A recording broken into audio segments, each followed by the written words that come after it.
مکتب دارالقرآن کے مقاصد تمام مسلمان تجوید کے ساتھ قرآن پاک پڑھ سکیں اور دین کے بنیادی عقائد کی محنت ہو جائے۔ کیا آپ مجھے قرآن کریم کا کچھ حصہ سناؤ گے؟ جی آپ پوچھیں۔ چلو آپ مجھے سورہ فیل سنا دیں۔ اعوذ باللہ من الشیطان الرجیم، بسم اللہ الرحمن الرحیم۔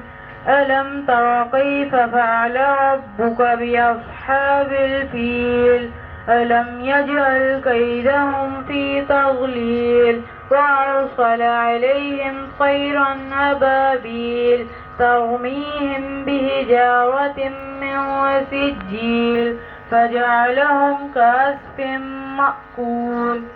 قرآن کریم میں کل نرم حروف کتنے ہیں؟ قرآن کریم میں کل نرم حروف 3 ہیں، وہ ہیں سا، زال، غ۔ اچھا حمزہ بھائی، اس کے علاوہ بھی کیا مکتب دارالقرآن آپ کو کچھ پڑھاتے ہیں؟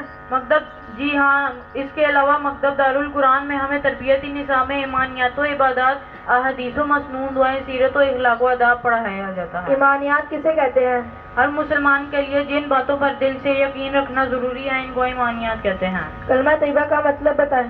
کلمہ طیبہ کا مطلب ہے کہ ہم اللہ تعالیٰ کی ہر بات مانیں اور آپ صلی اللہ علیہ وسلم کے پیارے طریقوں پر عمل کریں۔ حدیث کسے کہتے ہیں؟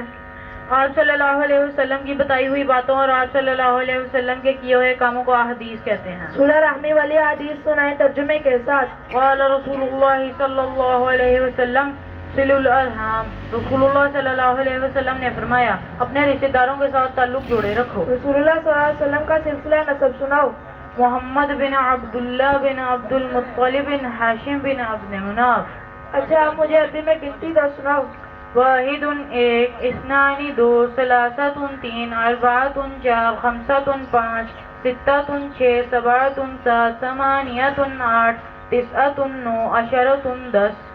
مجھے آپ سے یہ سب کچھ سن کر بہت خوشی ہوئی ہے۔ آپ کو تو بہت کچھ یاد ہے، اللہ تعالیٰ آپ کو مزید ترقی عطا فرمائے۔ جی آپ نے بھی مجھ سے بہت کچھ سن لیا ہے، اب آپ کا کیا ارادہ ہے؟ جی میرا بھی ارادہ ہے کہ میں بھی مکتب دارالقرآن میں تربیتی نصاب پڑھوں گا انشاءاللہ۔